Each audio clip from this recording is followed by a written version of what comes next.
When the world burns down, and let's be honest, it probably will, you're going to need something that burns just a little longer. Not a day, not a week, but long enough to boil water, stay warm, and feel like you still control something in a collapsing civilization. Before we get started, check out the link in the description to download our ebook. Check out our merch, brand new Christmas stock. Use the discount code YouTube. Link in the description. Now let's get back to the video. Here's the thing about traditional fire sources after society collapses. Wood that gets picked clean fast, everyone and their feral cousin is stripping the forest bare. Gasoline, it evaporates. Batteries, good luck finding any that still hold a charge after they've been sitting in a bunker for 3 years. And propane canisters. They make great paperweights now. But you know what nobody thinks to hoard? Your trash.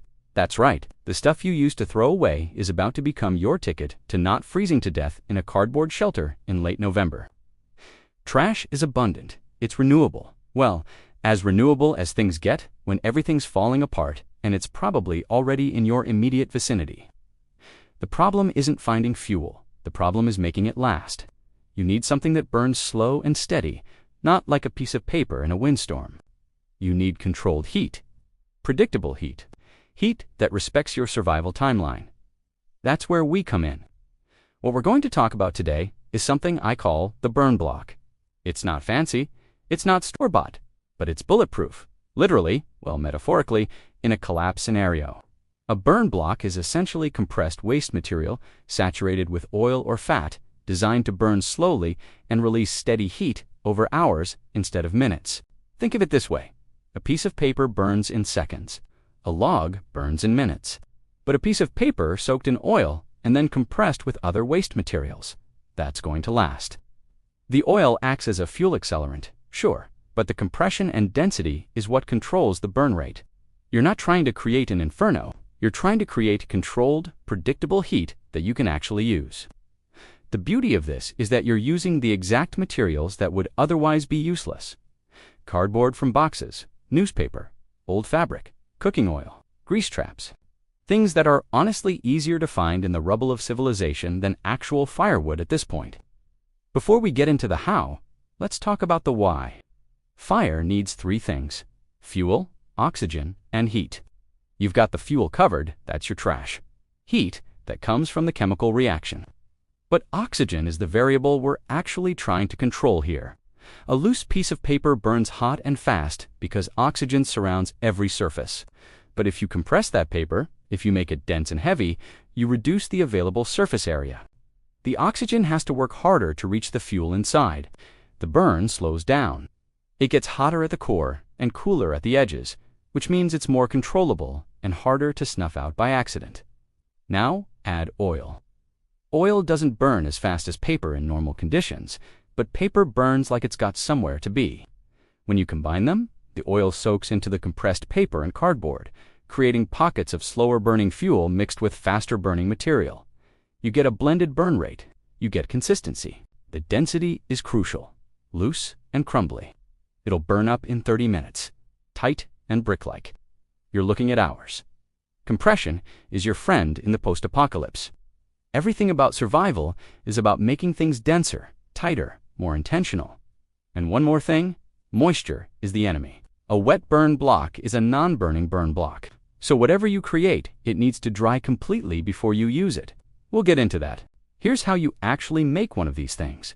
And I'm going to walk through this conceptually because we're building a framework you can adapt to whatever resources are actually available in your particular corner of the wasteland. Step 1. Gathering. Start collecting waste. Newspaper, paper bags, cardboard, old cotton fabric, anything that used to have value as paper goods, shred it. Tear it into roughly half-inch pieces. The more surface area you expose, the better the oil can saturate the material. You're not going for confetti here, but you're not leaving it in large chunks either. Step 2. The binding agent. This is your oil or fat. Cooking oil works. Grease from a trap works. Animal fat rendered from hunting works.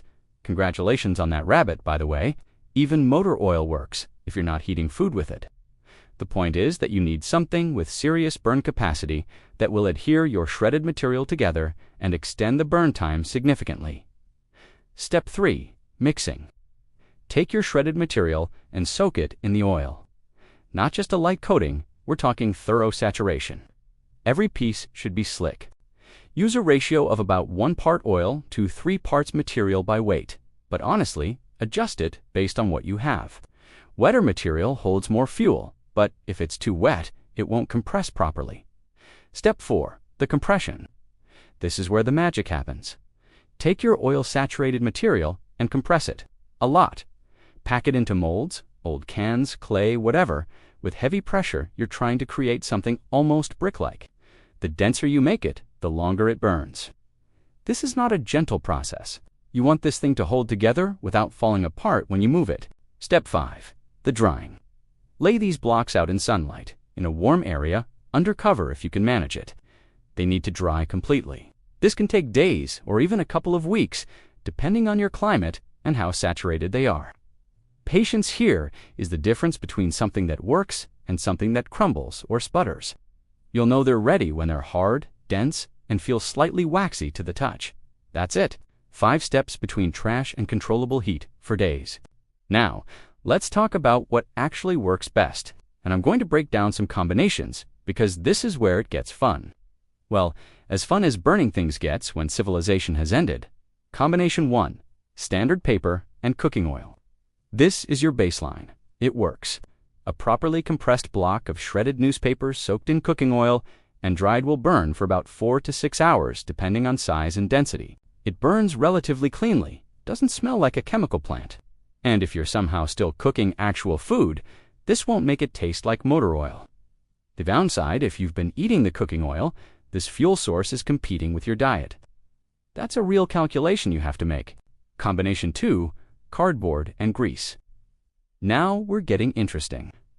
Cardboard is thicker than paper, which means it holds more oil and burns more slowly. Grease, the stuff you render off when you cook meat or trap fat from various sources, burns longer than vegetable oil and creates more consistent heat. A cardboard-based block with rendered grease can go 8 to 12 hours. The smell is different. Some would say worse. Others would say it smells like survival, which is a subjective thing. Combination 3, fabric, scraps, and wax. Here's where you get creative. If you can find wax, old candles, beeswax from literally anywhere, wax-based packaging materials, fabric actually takes to wax better than paper in some ways. Cotton and linen, soak it up and compress into something almost hard like a candle itself. The burn time is longer because wax is its own fuel source, and fabric provides structure. I've seen blocks like this go 15+ hours. The downside is that wax is rarer, and they can be unpredictable about when they get going. Combination 4, mixed materials with multiple binders. This is the chaos approach. You take paper, cardboard, and fabric all together. You soak it in a combination of oil and whatever else you've got, wax, grease, even resin if you're feeling ambitious. You compress it hard, really hard. The resulting block is almost a sculpture. These are your long-game fuel sources, 12 to 18 hours depending on size. The burn pattern is less predictable, which makes them slightly less reliable.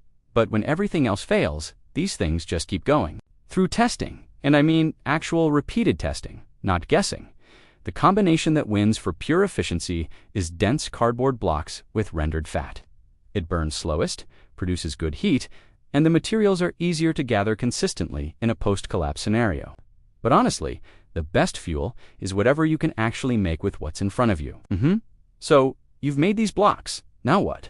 This is where survival stops being theoretical and becomes practical. First application, heating.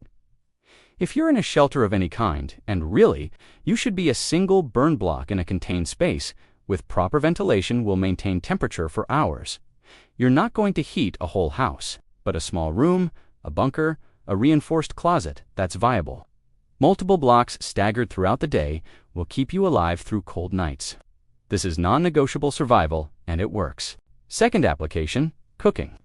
A burn block produces steady, controllable heat. You can boil water for purification, cook foraged food, render fat for the next batch of blocks. Yes, this creates a cycle and maintain a cook fire without wasting resources. You're not trying to sear meat here. You're trying to get calories into your body safely. Steady heat is better than intense heat because it doesn't waste fuel and it doesn't burn your food. Third application, morale. This might sound stupid in a survival scenario, But it matters. A warm fire, even a small one burning cleanly in a controlled space, does something psychological. It says that you're in control, that you planned for this, that you're not just scrambling to survive, you're surviving with intention. In the collapse, that mental state might be more important than the actual BTU output. Real-world scenarios. A single well-made burn block will boil a liter of water in about 20 minutes. It will keep a small room above freezing for about 6 hours, depending on insulation. Multiple blocks staggered can heat and cook for an entire day with minimal resource investment. That's not nothing. That's the difference between making it and not making it in many collapse timelines. The sustainability factor is interesting. Once you establish this cycle, making blocks, using them, rendering the fat from your food to make more blocks, you're self-perpetuating. You're not depleting resources. You're recycling garbage into energy. In the post-apocalypse, that's a business model. Here's the thing about the end of the world that nobody wants to admit. It's not about finding light in the darkness, all that metaphorical nonsense. It's about making your own light. Taking garbage, taking waste, taking the things that nobody wanted anymore, and turning them into something that keeps you alive. The end of civilization isn't dark, it's just cold. And if you can make a fire, if you can make controlled, predictable, sustainable heat from the refuse around you, then you've already won half the battle. So shred your paper, soak it in oil, compress it, dry it, and when the power goes out and the sun sets and the world gets quiet, you'll have something to burn that will actually last. Stay warm out there. Until next time.